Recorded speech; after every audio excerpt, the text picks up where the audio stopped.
The text message lit up my phone at 6:37 p.m. Sorry. Dad. Dinner's canceled. Work emergency came up. Marcus had never skipped our Tuesday ritual in 3 years. Not even when the kids had soccer or Sarah was under the weather. Something felt off. I had already roasted the chicken with Maria's old herb recipe. The one that filled the house with memories of better days. Instead of staying home, I drove the 10 minutes to my place on Maple Lane in this quiet Chicago suburb, where I'd lived for over 40 years. Cars lined the street and filled the driveway, sleek Mercedes, a BMW, a couple of luxury SUVs that screamed money. The dining room lights glowed warmly through the curtains I'd chosen with Maria back when we first moved in. I parked down the block near old Mrs. Ramirez's place she'd never mind, and walked back through the side yard, staying in the shadows cast by the tall oak trees. The window was cracked open for the spring breeze, just like Maria always preferred during meals. 15 people sat around my table. Lawyers in tailored suits, financial consultants with open briefcases and spreadsheets glowing on laptops, a doctor-type woman with a thick folder, Sarah's parents from Florida, and a few neighbors I barely knew. They were passing plates of my chicken, laughing lightly, while Marcus stood at the head, my chair, holding court. "Dad's becoming a real liability these days," Marcus announced. His voice steady and professional. The same tone he used in boardrooms. Cognitive signs are there. Forgetting to lock doors. Leaving the stove on. We need to get ahead of this before he makes decisions that hurt the family assets. The room murmured agreement. Charts appeared, pie graphs on decline timelines, legal flowcharts for guardianship petitions. The woman with the folder spoke next. Based on the preliminary assessment, intervention is advisable within the next few months. They discussed my house, valued now at over $750,000, retirement accounts, investments. My life reduced to line items. Liability. The word echoed. My hands shook as I hit record on my phone, capturing every word, every nod. I stood there in the dark for nearly an hour, chest tight, as they ate what I'd prepared and planned how to sideline me. No one noticed the old man outside.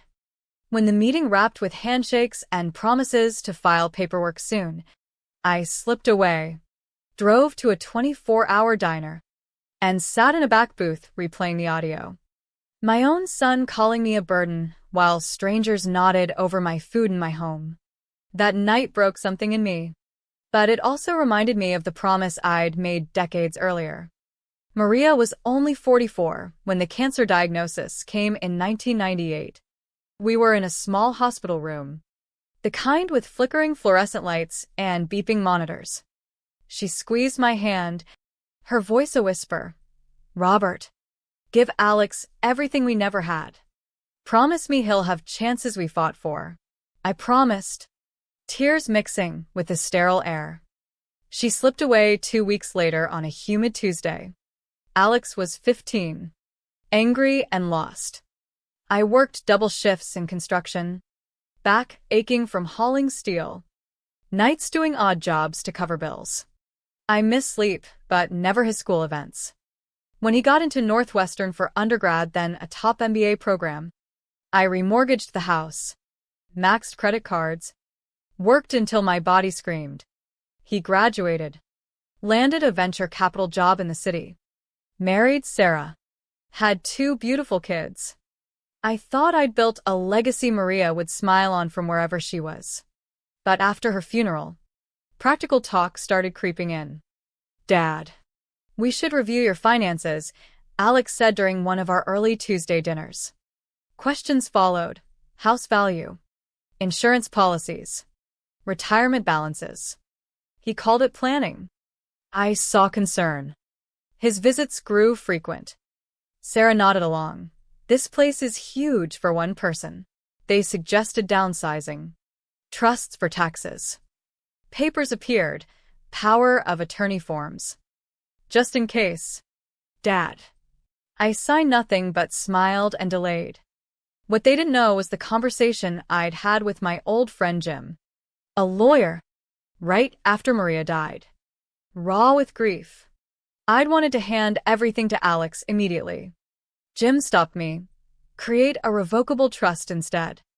It looks like you're giving it all away, his name on deeds, accounts, but you retain full revocation power. One notice. And it all snaps back. Protection with training wheels. I signed it in 1999. Alex celebrated feeling secure, planned around his future inheritance. For 25 years, he believed it was his. He never read the fine print on page 17 granting me sole authority to revoke. I kept quiet, played the Grateful Dad. Let him feel generous with transfers from accounts that were still technically mine. But the questions never stopped. Tools borrowed never returned. The truck used for weekends became permanent in their driveway. Keys for emergencies led to unannounced visits. In-laws staying weeks in Maria's sewing room. Rearranging cabinets. Imposing quiet hours. The pressure built slowly. Phone calls suggesting assisted living. Brochures left on the counter. The in-laws moved in longer. Treating my home like theirs. Speaking about me in third person while I sat there. Robert gets forgetful. Time to consider options. Marcus's face hardened one night. Dad, you need to understand your place. They hung their photos over Maria's. The threat lingered unspoken. Behave or get placed somewhere. That Tuesday meeting was the explosion. I sat in the diner booth until dawn, listening to the recording, mourning the son I'd raised. But by morning, the strategic part of me, the one who'd survived loss and hard labor, took over. I had the power all along. The next days blurred as I revisited every memory while preparing. Maria's influence stayed strong, her letters tucked away, her ring still on my finger catching morning light. She had seen potential in young Alex, but also warned subtly about not letting success erode kindness. Now I understood. I drove to Jim's office early Monday. At 71, my mind stayed sharp, hands steady from years of precision work. Jim. Graying but sharp-eyed. Reviewed the trust. You can revoke it all today. Robert. House. Accounts totaling over $850,000. Investments, everything reverts instantly. David, no. Alex loses all claim. You sure? I thought of the recording. The 15 strangers eating my meal while plotting my removal. Do it. Papers signed. Notarized. Filed. Phone calls to banks confirmed transfers back under my sole control. New accounts opened at a different institution Alex knew nothing about. Beneficiaries updated to cancer research, children's hospitals, local food banks, places honoring real need and gratitude. Back home, I moved methodically. Professional movers cleared Alex's and Sarah's belongings from guest rooms into storage across town. Key in a sealed envelope. Locksmith changed every lock. Garage code. Even shed. Security company installed new cameras. Motion sensors. 24/7 monitoring tied to police. Cleaning crew erased traces of the in-laws. Rearranged cabinets restored. Maria's recipes back in place. Her photos rehung. I packed lightly. Clothes. Maria's jewelry box. Wedding album. Important documents. A short letter left on the kitchen table. Alex, I gave you every opportunity except character. That was yours to build. The money now helps those who understand gratitude. Maybe one day you'll see the real loss wasn't assets. It was family. Dad. Keys and opener beside it. One last walk through the house. Maria's reading chair by the window. Height marks on the doorframe from Alex's growth spurts. Basement where I fixed bikes. Backyard swing set where Maria pushed him laughing. 40 years of love turned into spreadsheets. I locked the door without looking back. Drove to a senior community apartment with gated security, fresh start where boundaries mattered. The house sold quickly to a young teacher couple who saw love in the walls, not dollar signs. Proceeds funded charities fighting the cancer that took Maria. Irony felt right. The wealth Alex guarded would save other families. The first call came at 2:47 p.m. Unknown number. I let it ring, then listened to voicemail. Dad, what is this? I can't access the house. Banks say accounts are frozen. Call me. Panic edged his voice. More calls followed, desperate, angry, demanding fix this. Security alert triggered. Alex rattling the new handle, pounding fists, face twisted in disbelief on the camera feed. He tried police for a wellness check, claiming irrational behavior. 2 officers arrived politely. I invited them in, showed the clean, organized home, presented revocation documents, original deed in my name. They saw no decline, confirmed my rights. Sir, this is your property. We can't force entry. Alex stood powerless on the sidewalk as they left. Sarah filed divorce soon after. Money's allure faded without the fortune. Arguments erupted publicly. In-laws fled back to Florida with sudden health issues. Career suffered distractions, client doubts, reputation whispers about family scandal. Friends vanished, club memberships lapsed. Foreclosure loomed on their home. Kids faced new schools. Smaller life. Extended family distanced after learning of the meeting, cousins, aunts horrified by the liability talk. Social circle shrank. Isolation replaced entitlement. 6 months later, a handwritten letter arrived. Alex's script, long apology acknowledging greed, betrayal, forgetting gratitude.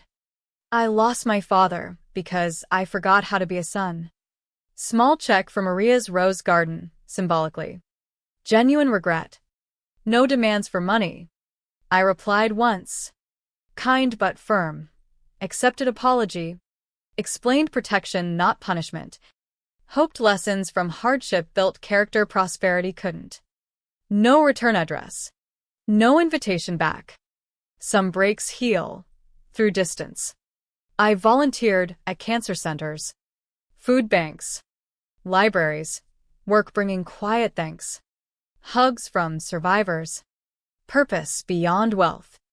New neighbors became chosen family, conversations honest, no agendas, peace settled, simple meals, walks, reading without dread. Maria's ring still shone at sunset. Respect earned, not inherited. Consequences teach what love couldn't. Boundaries protect legacies. The final lesson lingered. Family isn't blood alone, but shared values. Greed exposed cracks prosperity hid. I found lighter life without exploitation. Healthier bonds without manipulation. Sometimes the kindest act is allowing natural consequences. Quarterly charity reports showed lives touched, treatments funded, families supported. Greater legacy than property. Evenings brought calm dinners. Restful sleep. Maria would approve. Gratitude in action. Character forged in truth. What stays with me most is that one revocable signature protected the promise while correcting its corruption. The boy became a man who had to rebuild from humility. I rebuilt from freedom. Boundaries. Once set. Allow healing apart. Forgiveness doesn't require restoration. Some stories end cleanly, so new chapters begin with integrity. Word count, 1,015. Total story, 5,015 words across 5 parts. 30 to 40-minute narration pacing with emotional pauses.